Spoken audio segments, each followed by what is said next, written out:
바빌론 부자들의 돈 버는 지혜 제3장. 알가미 씨는 나를 쏘아보며 단호한 목소리로 말했네. 부자가 되는 방법은 간단하네. 버는 돈보다 덜 쓰고 번 돈의 일부를 저축하게. 그러면 언젠가 부자가 되네. 그는 나를 뚫어지게 바라보았네. 하지만 더는 아무 말도 하지 않았지. 나는 답답해서 물었네. 그게 다입니까? 그가 답했네. 그렇다네. 이것만으로 가난한 양치기였던 나는 부자가 되었지. 나는 다시 물었네. 제가 번 돈을 모두 저축하면 어떨까요? 그가 대답했네. 자네는 아직 멀었군. 자네가 입는 옷과 신발은 하늘에서 떨어지나. 또 밥도 먹어야 하지 않나. 돈을 쓰지 않고도 바빌론에서 살 수는 없네. 지난달 자네 월급은 어떻게 했나? 작년은 또 어떻고? 자네 바본가? 다른 사람에게 돈을 지불하지 않고 세상을 살아갈 수는 없다네. 결국 자네는 다른 사람들을 위해 일하는 셈이지. 먹을 것, 입을 것을 주는 주인을 위해 일하는 노예처럼 말이야. 오늘부터 자네가 번 돈의 10%를 저축하면 10년 후에는 얼마를 모을 수 있을까? 나는 숫자에 밝은 편이라 잠시 생각해보고 대답했네. 매달 10%를 저축하면 10년 후에는 1년치 월급을 모을 수 있겠습니다. 절반만 맞았네. 자네가 모은 돈은 자네를 위해 일하는 노예와 같네. 부자가 되고 싶다면 자네가 모은 돈이 자네를 위해 일하도록 만들어야 하네. 부자가 되는 방법은 이것뿐일세. 이해가 되는가? 그는 내 표정을 살피면서 말을 했네. 내가 헛소리를 한다고 생각하는군. 자네가 내 말을 제대로 이해한다면 나는 자네에게 1000배로 갚은 셈일세.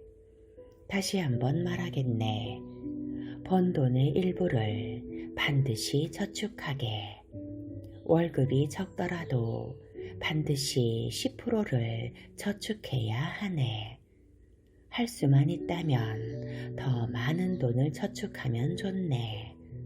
남에게 먼저 돈을 쓰지 말고 자신을 위해 먼저 돈을 쓰라는 뜻일세.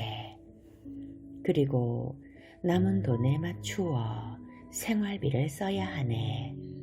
저축하고 남은 돈으로 무리해서 비싼 옷이나 신발을 사면 안 되네. 부는 나무와 같네. 작은 씨앗에서 시작하지. 자네가 저축한 첫 번째 동전이 부의 나무가 될 씨앗이네. 씨앗을 빨리 심을수록 부의 나무는 더 빨리 자라나지. 자네가 꾸준히 저축하며 물을 주고 정성을 들일수록 나무는 더 빨리 더 크게 자란다네. 부의 나무가 만들어준 그늘에서 행복한 인생을 즐기며 쉬고 싶지 않나. 그렇게 말하고 그는 점토판을 들고 돌아갔네. 나는 그의 말을 곱씹으며 곰곰이 생각해 보았네. 꽤 그럴듯해 보였지. 속는 셈 치고 한번 해보기로 했지. 나는 월급을 받을 때마다 10%를 따로 저축했네. 이상하게 들리겠지만 그 돈이 없어도 전보다 쪼들리진 않았네. 생활비에도 별 문제가 없었지.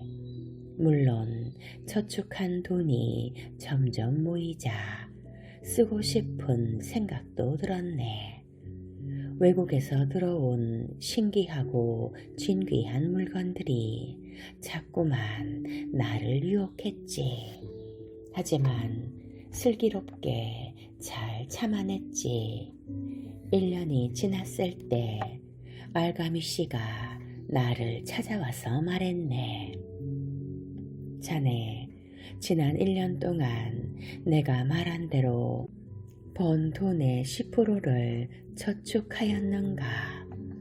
나는 자랑스럽게 대답했지. 예, 어르신 말씀대로 저축했습니다. 그는 환한 미소를 지으며 말했네. 잘했네. 그 돈으로 무엇을 했나? 벽돌공인 아즈무르에게 줬습니다.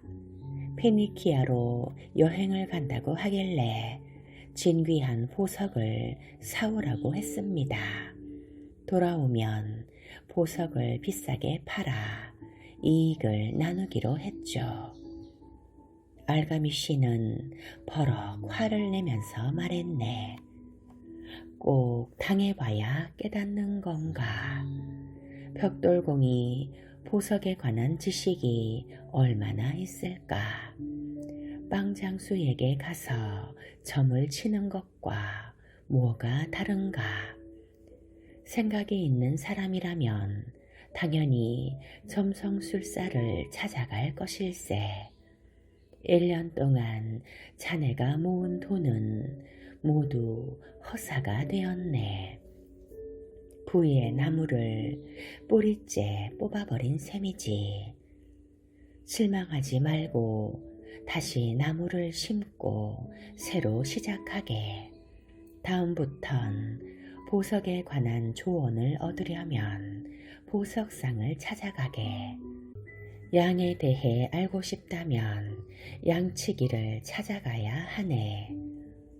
조언은 누구나 할 수 있네. 하지만 가치가 있는 조언만 잘 골라서 듣게. 저축이 뭔지 모르는 사람에게 저축에 관한 조언을 구하지 말게.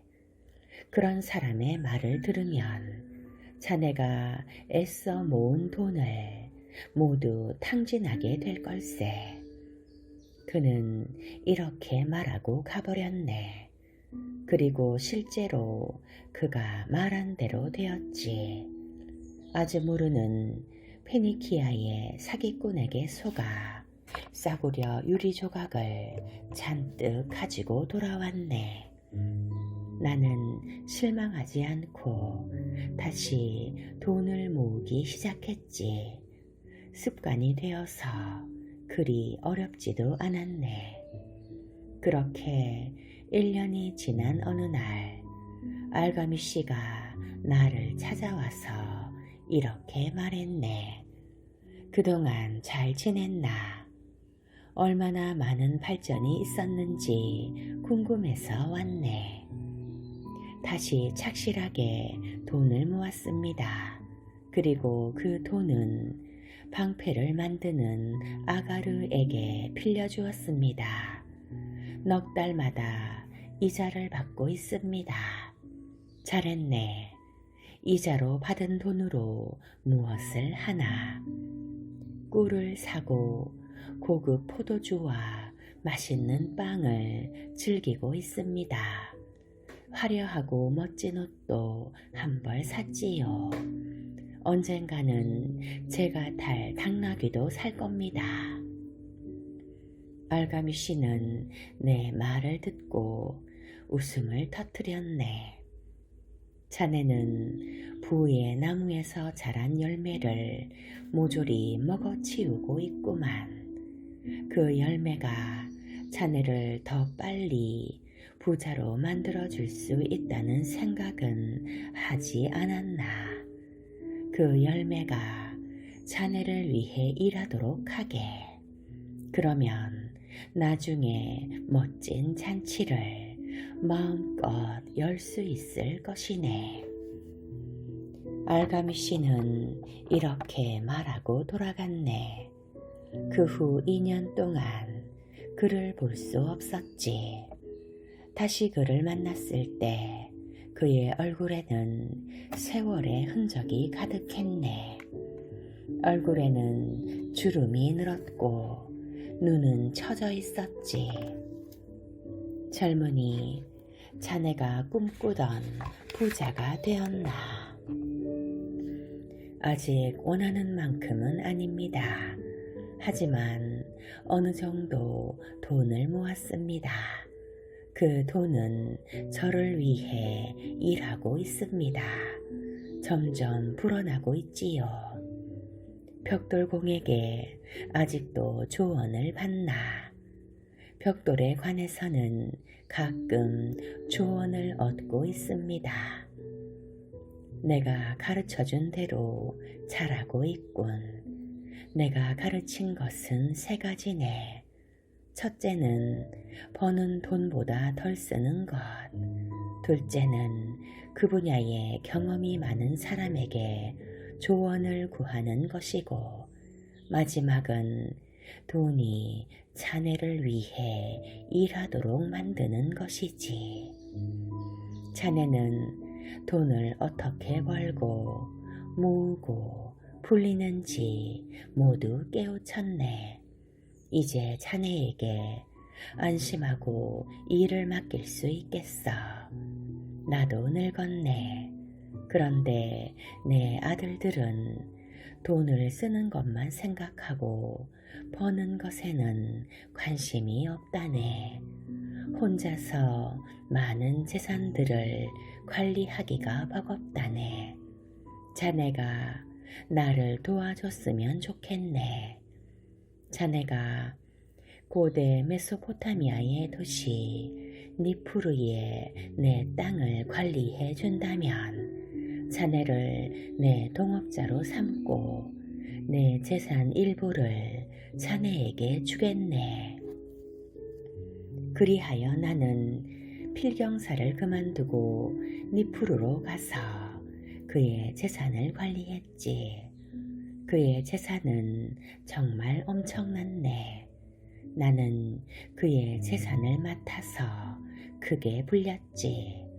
나는 야망이 있었고 재산을 관리하는 3가지의 법칙을 깨달았기 때문일세. 나는 그렇게 부자가 되었고 알가미 씨가 죽었을 때 그의 유언대로 그의 재산 일부도 물려받았지. 아카드가 이야기를 마치자 한 친구가 말했다. 자네는 운이 좋았군. 알가미 씨에게 재산을 물려받았으니 말일세. 아카드가 말했다. 알가미 씨를 만나기 전에 부자가 되고 싶은 열망을 지녔다는 점에서는 그렇게 볼 수 있네. 하지만 나는 4년 동안 수입의 10%를 착실하게 저축하면서 내 의지를 보여주지 않았나. 이게 과연 운일까? 어부가 오랫동안 물고기의 습성을 연구해서 물고기가 많은 곳을 알아내고 물고기를 가득 잡아온다면 그저 그것도 운이라고 할 수 있겠나. 기회는 오만한 여신과 같다네. 기회는 준비되지 않은 사람에게 찾아오지 않는 법일세.